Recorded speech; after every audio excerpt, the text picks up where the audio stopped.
first trip with the ambo. I made a couple short ones yesterday, just 15-20 minutes. Today I'm driving into Chilliwack. I've got a bunch of stuff I want to get done that I wanted to be doing for a long time. So I will explain, I think, in a little bit all that happened. But back on the road, I plan to go to the island in a couple of days for work and for pleasure. So stay tuned. You will see that, well, there's Raven in the back there. I got Max on my lap. They couldn't wait to go driving again. And we'll see you, like I said, I'll explain to you a little bit what happened. And I'll go into more detail if you guys want. So, here's my travel. I'm actually taking the back roads. I'm not taking the freeway right now. I just want to make sure everything is normal. I have a couple minor issues I have to resolve. I have one sensor that's not working. That's not affecting the operation of the vehicle. And I think it's just I've got a broken clip, so I'm going to order a new clip. And yeah, I'm driving. I'm so happy. It's better. Yeah, it's better. Yeah. Doesn't that look better? And the very last touch. Yeah. Well, treating myself again at my favorite spot for breakfast and lunch. There we go. Cora's coffee.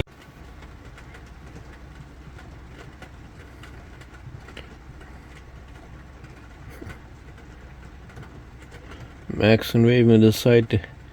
Hi. Ooh.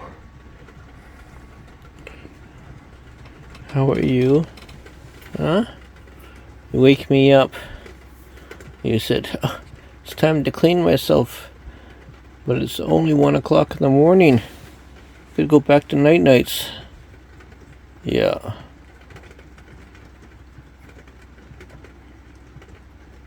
Oh, I need a bath too.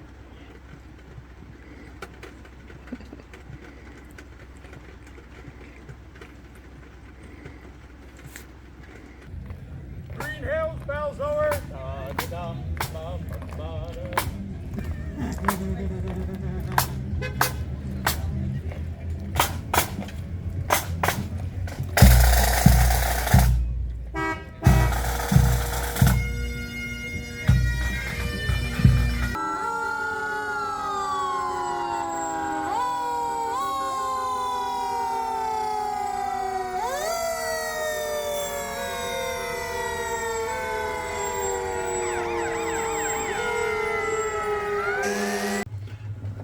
So I was off the road for 157 days. I was driving April 18th, driving my vehicle. I was going to work and going down the street, and it died. I managed to pull over a little bit on the side of the road.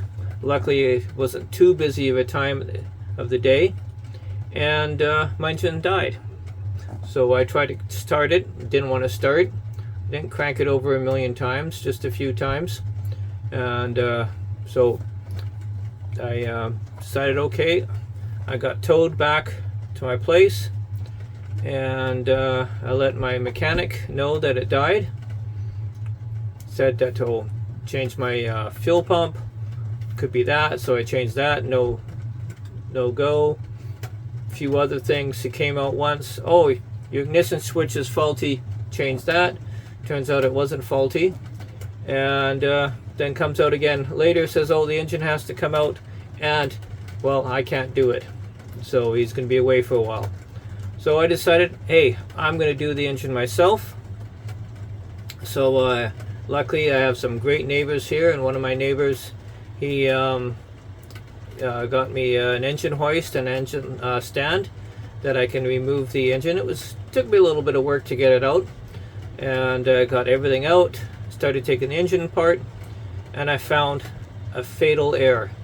I found a fuel injector that was loose, and the O-rings were busted. I'm going to show you a picture. So that was the major cause of my issue. It had 62 liters of diesel fuel and oil mixed into the crankcase that caused a lot of other damage. I ended up replacing my high pressure oil pump, tons of sensors. I replaced the head gaskets, IPR valve, replaced my turbo. So it was a huge learning curve for myself. And I did make one mistake when I put the engine back in. The torque converter had shifted, and didn't notice it, and so that caused me I had to replace the torque converter and the pump on the transmission. That only took me a few days to fix. I found a good rebuilt transmission, changed the parts, and I'm back on the road. So I'm really happy. I learned a lot about the engines, I learned a lot about diesel, and I got the Ford manual for the engine and for the transmission, so I followed all Ford's directions. And I got a lot of help too from a friend on the island whose best friend is a Ford diesel mechanic. A lot of people advice.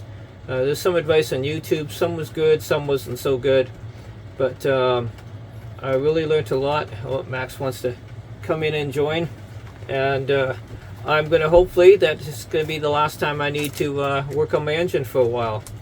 And you'll see the picture, but I'm glad for all the help I got, encouragement for the people around, my neighbors, people who took me shopping, people. If I needed something, all I had to do was ask, and people were there. So, except for my mechanic. But either way, I'm back on the road, and I hope to be doing lots more videos in the near future. So this is the culprit. This is my fuel injector that caused all the damage. You can see the O-rings were broken, and it's missing the copper washer on the bottom. And I've checked with several mechanics and even with Ford, and they said that copper washer will not fall off. It cannot go through the hole. And the O-ring on the bottom is not a Teflon O-ring like it should have been. Like you see on the back side on this one, you can see it's white. Wrong washer, O-rings, missing washer, and the injector was loose. This was the cost that cost me maybe $5,000 extra in parts that I had to buy, and all the work I did on myself to fix the issue. Thanks for watching. If you want to see some videos of me working on my engine, just let me know and I'll put them up.